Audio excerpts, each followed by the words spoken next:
Assalamualaikum warahmatullahi wabarakatuh. Perkenalkan, nama saya Abdul Wafir Aziz, NIM C2C022-062, Prodi Teknik Informatika. Pada kesempatan kali ini saya akan presentasi mengenai profesi di bidang ilmu komputer. Perlu diketahui, perkembangan teknologi dapat membuka lapangan kerja bagi seseorang, terutama di era digital zaman now saat ini.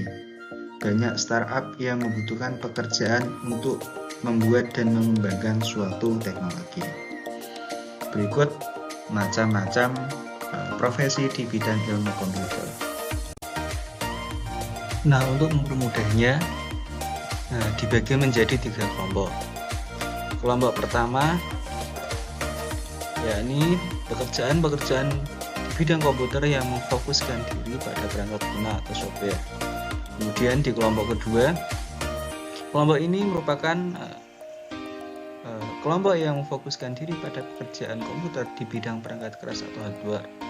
Dan di kelompok ketiga, merupakan orang-orang yang bekerja di bidang operasional sistem operasi. Nah, selanjutnya kita akan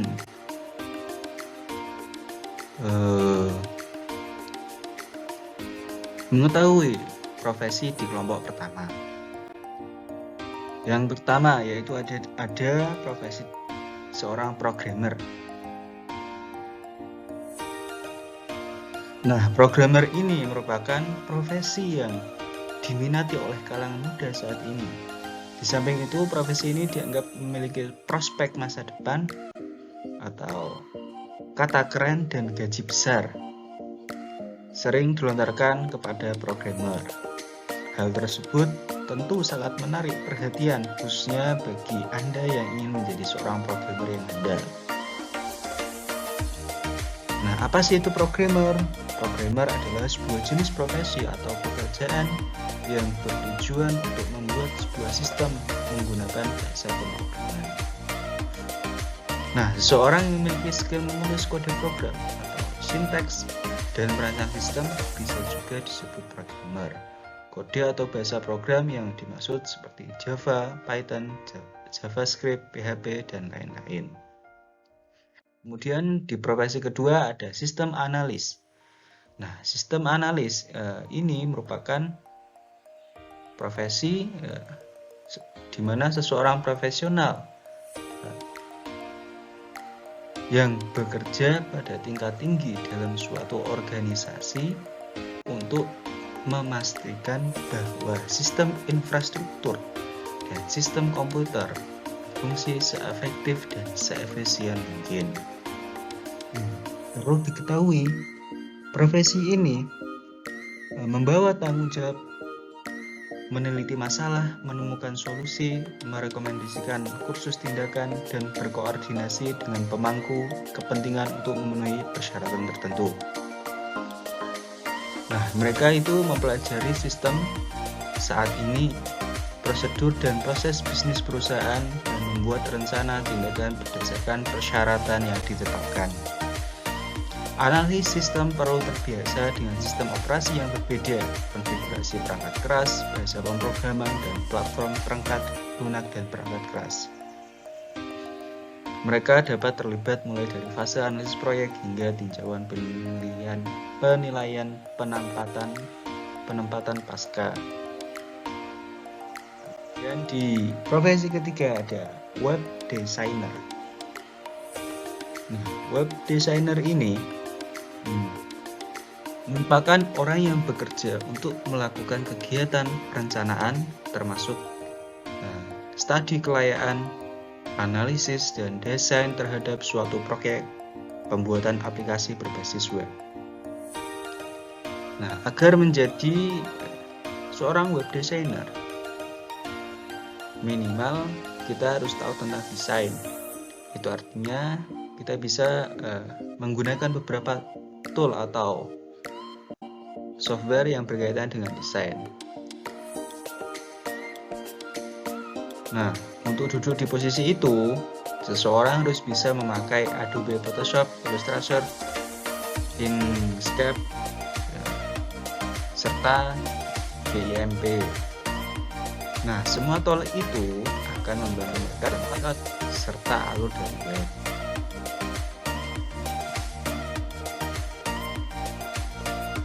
Kemudian di kelompok kedua ada profesi menjadi technical engineer.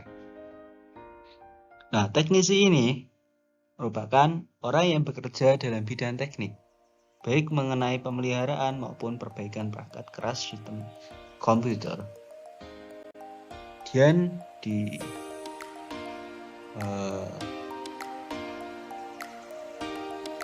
profesi selanjutnya yaitu tentang network engineer, yakni orang yang bekerja dalam bidang teknis di dalam jaringan komputer dari perbaikan, perawatan sampai pada troubleshootingnya. Nah, saat ini jaringan internet merupakan kebutuhan utama banyak perusahaan. Hasilnya, network engineer adalah profesi yang sangat-sangat dibutuhkan. Hal itu diperlukan guna membantu mendukung keberlangsungan dan stabilitas jaringan internet tersebut. Posisi ini memiliki peran yang sangat amat luas. Ia tidak hanya bertanggung jawab secara internal seperti mengelola database, tapi juga eksternal di mana mereka harus memastikan jaringan milik pelanggan. Tanpa kinerja mereka dijamin kualitas user experience dan seluruh kinerja perusahaan tidak akan mencapai target yang diinginkan. Nah, pada kelompok ketiga ini ada profesi tentang EDP operator. Nah, EDP operator ini merupakan orang yang bertugas mengoperasikan program-program yang berhubungan dengan electronic data processing dalam lingkungan sebuah perusahaan atau organisasi lainnya. Nah, staf EDP ini bertugas melakukan entry data atau memasukkan, menginput, dan mengeluarkan. Misal, seseorang yang bekerja EDP di bagian penjualan, maka setiap ada penjualan, profesi inilah yang memasukkan data penjualannya, jumlah penjualan, total rupiahnya, customer, dan lain-lain. Dan setiap periode tertentu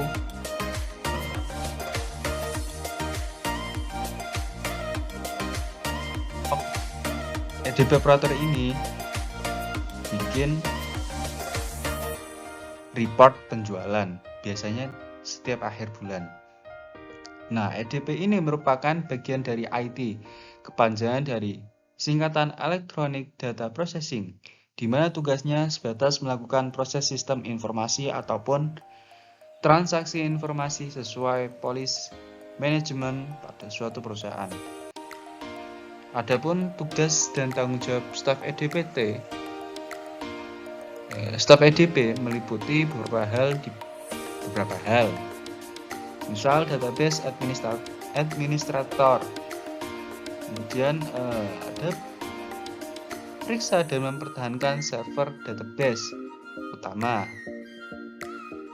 Adapun tugasnya yaitu memelihara ketersediaan dan update informasi melalui optimalisasi manajemen informasi sistem, serta mengembangkan dan mengoptimalkan platform informasi sistem.